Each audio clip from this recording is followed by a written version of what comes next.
தேசிய தலைவர் ஆகணும்னு கனவோட வந்தவர் காலி நாற்காலிகளை பார்த்தபடியே பேசிட்டு போயிருக்காரு. யார் அவர்னு பார்ப்போம்.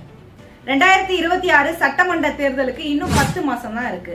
இந்த தேர்தல்ல தமிழகத்துல ரெட்டை இலக்கத்துல எம்எல்ஏக்களை கொண்டு வரணும்னு பாஜக நினைக்கிறாங்க. அதனாலதான் திரு எடப்பாடி அவர்களை சமாதானப்படுத்தி அதிமுகவோடு பாஜக திரும்ப கூட்டு சேர்ந்தாங்க. இந்த கூட்டணியை உருவாக்குவதற்கு பாஜகவின் தலைவர் பதவியில இருந்த திரு அண்ணாமலையை நீக்கிட்டு திரு நயினார் நாகேந்திரன் நியமிச்சாங்க. இந்த சூழல்ல தான் தமிழக பாஜக சார்பில் நடந்த ஒரே நாடு ஒரே தேர்தல் கருத்தரங்கம் கமலாலயத்துல பெரிய சலசலப்பை ஏற்படுத்தியிருக்கு. திரு விஜய் தொடங்கி இருக்கிற தமிழக வெற்றி கழகத்திற்கு இளைஞர்கள் மத்தியில ஒரு மிகப்பெரிய ஆதரவு இருக்கிறதுனால தெலுங்கு பேசும் மக்களினுடைய வாக்குகளை முழுசா திமுகவுக்கு போறதுனால இப்படி இது எல்லாத்தையும் உடைப்பதற்காக டெல்லி பாஜக பல வியூகங்களை வகுத்து வருது. அந்த வியூகங்கள்ல ஒண்ணுதான் ஆந்திராவில இளைஞர்கள் மத்தியில பிரபலமாக இருக்கிற ஜனசேனா கட்சியின் தலைவர் திரு பவன் கல்யாண தமிழகத்துல களமிறக்க நினைச்சது பாஜக. முதல் வேலையா ஒரே நாடு ஒரே தேர்தல்ங்கிற கருத்தரங்கத்துல திரு பவன் கல்யாணை களமிறக்க திட்டம் போட்டது பாஜக. இந்த கருத்தரங்கை கிட்டத்தட்ட 3000 பேர் உட்காரக்கூடிய திருவான்மியூர்ல இருக்கிற ராமச்சந்திரா கன்வென்ஷன் சென்டர்ல நடத்துறதா திட்டமிட்டு இருந்தாங்க. மாநில தலைவர் திரு நயினார் நாகேந்திரன் தலைமையில ஆந்திரா துணை முதல்வரும் ஜனசேன கட்சியின் தலைவருமான திரு பவன் கல்யாண் சிறப்பு விருந்தினரா கலந்துக்கிறதா அறிவிச்சது பாஜக. காலை 10 மணிக்கு இந்த கருத்தரங்கம் நடக்கணும்.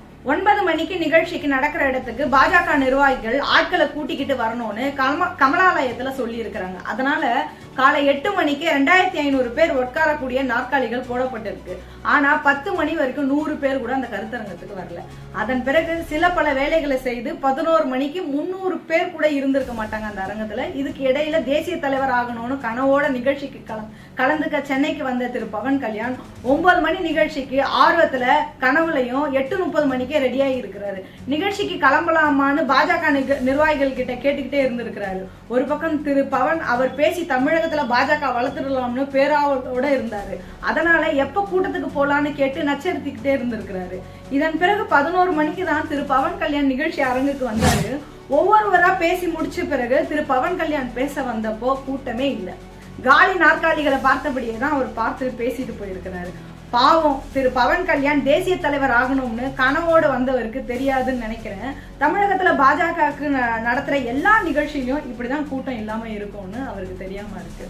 அதன் பிறகு சென்னையில நிகழ்ச்சி முடிஞ்ச கையோட ஆந்திராவுக்கு போன திரு பவன் கல்யாண் அடுக்கடுக்கான புகார்களை டெல்லி பாஜக மேலிடத்திற்கு அனுப்பி வச்சிருக்காரு.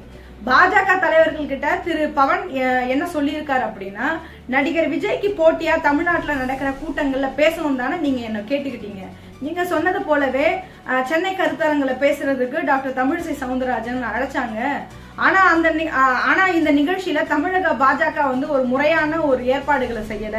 பேரளவுக்கு ஒரு கருத்தரங்கத்தை நடத்தி ஆட்களே இல்லாத இடத்துல என்ன பேச வைத்து அசிங்கப்படுத்திட்டாங்க. இப்படி நடக்கணும் தெரிஞ்சிருந்தா தமிழகத்துல இருக்கிற என்னுடைய ஜனசேன நிர்வாகிகளை அழைத்து அரங்கை நிரப்பி இருப்பேன் அப்படின்னு புலம்பியும் அழுதும் இருக்கிறார். சரி, அவர் புலம்புனது ஒரு பக்கம் இருக்கட்டும், தமிழகத்துல ஜனசேனா நிர்வாகிகள் எங்க இருக்காங்கன்னு அப்படின்னு யோசிக்கிறேன் நான். எங்க இருக்கிறாங்க தமிழகத்துல? ஒருவேளை இவரு தெலுங்கு மொழி பேசுற மக்களை எல்லாம் இவரோட கட்சிக்காரங்கன்னு நினைச்சிட்டாரா? ஆந்திரா பவர் ஸ்டாரை கதற விட்டு கனவுல மண்ணள்ளி போட்டு இருக்கிறாங்க தமிழக பாஜக.